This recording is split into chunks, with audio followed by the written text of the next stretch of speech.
दोस्तों बहुत short story है, बहुत शॉर्ट कहानी है। मुझे उम्मीद है आप स्किप नहीं करेंगे और पूरी सुनेंगे। बहुत छोटी सी कहानी है। एक इंसान था, बहुत अमीर इंसान था, बहुत पैसों वाला आदमी था। उसको लास्ट स्टेज का कैंसर हो गया। डॉक्टर ने कहा आप सिर्फ 3 महीने के मेहमान हैं। 3 महीने के बाद आप दुनिया में रहना आपका बहुत मुश्किल है, आपकी मौत हो जाएगी। तो आप जो भी आपको पूजा पाठ या इबादत करनी है वो कर लीजिए। वो सीधा एक बहुत बड़े मौलाना के पास पहुंचा, आलिम के पास पहुंचा, बाबा के पास पहुंचा और जाकर के बोला कि सर मुझे काफी हजरत टाइम हो गया और मैं काफी दूर रहा दीन से और दुनिया से भी रहा। तो आप मुझे कुछ ऐसी बात बताएं ताकि जो मेरे पिछले गुनाह हैं वो सारे माफ हो जाएं। मुझे क्या करना चाहिए?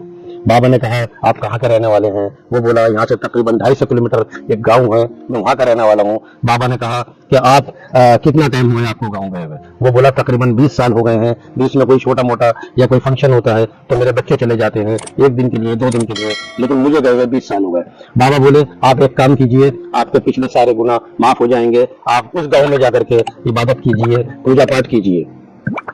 उसने कहा ठीक। उसने उसी तरह से वही करा। वो अपने गांव पहुंचा, अपना मकान खोला, साफ सफाई करी और वहां रहना शुरू कर दिया।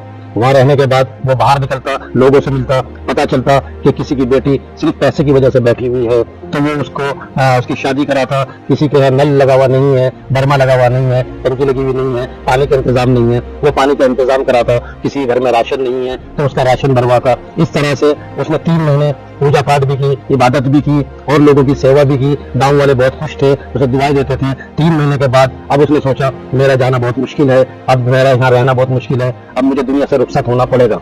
बीच बीच में उसके बच्चे भी 1 आध दिन के लिए उससे मिलने आते रहे और फोन पे भी बात उससे होती रही। हुआ यही कि 3 नहीं 4 महीने निकल गए। बच्चे को भी बहुत ताज्जुब था और खुश थे, हमारे पापा सही हैं। फिर उन्होंने कहा एक बार आके आप डॉक्टर का चेकअप कराएं। वही हुआ, वो शहर आया। शहर आने के बाद वो अपने फैमिली डॉक्टर के पास पहुंचा, जिसने कहा था कि आप 3 महीने तक के मेहमान हैं। वहां पहुंच करके उसने डॉक्टर से बात की। डॉक्टर से कहा कि इस तरह की बात है, अब आप मुझे चेक कीजिए। 4 महीने हो चुके हैं, आपने कहा था सिर्फ 3 महीने का मेहमान हूँ। डॉक्टर ने चेक करा। वो चेक करने के बाद एकदम से हक्का बक्का रह गया कि ये क्या हुआ? कहना जी क्या बात है? मरीज ने पूछा, उस अमीर इंसान ने पूछा क्या हुआ? कहना आपका तो कैंसर नाम की कोई चीज नहीं है, आप बिल्कुल सही है, ये हुआ कैसे? उसे बहुत ताज्जुब हुआ। वो सीधा फिर उसी बाबा के पास पहुंचा। कहना बाबा मैं बिल्कुल सही हो गया, ऊपर वाले ने मेरी सुन ली, ऊपर वाला मुझसे खुश है। बाबा बोला ऊपर वाले ने आपकी सुनी, सिर्फ इस वजह से सुनी आपकी कि आपने जो वहाँ गरीबों की खिदमत की, किसी की शादी कराई, किसी के नल का पानी का इंतजाम नहीं था, पानी का इंतजाम कराया, किसी के खाने का इंतजाम नहीं था, आपने वहाँ राशन भरवाए, लोगों ने दुआएं दी, ऊपर वाले ने आपका मौत का वक्त टाल दिया और आप बिल्कुल सही हो गए। तो दोस्तों एक बात का ध्यान रखना कि जो दरवाजा गरीब के लिए नहीं खुलता वो डॉक्टर के लिए खुल जाता है।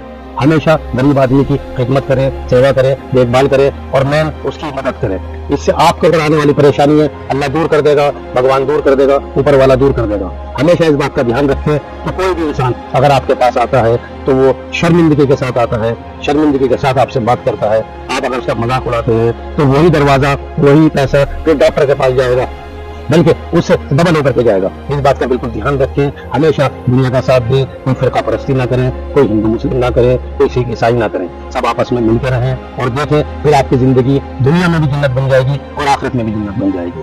अगर कहानी आपको पसंद आई है तो आगे शेयर जरूर कीजिएगा और सब्सक्राइब करना नहीं भूलिए। मैं कमरुद्दीन, दीजिए इजाजत।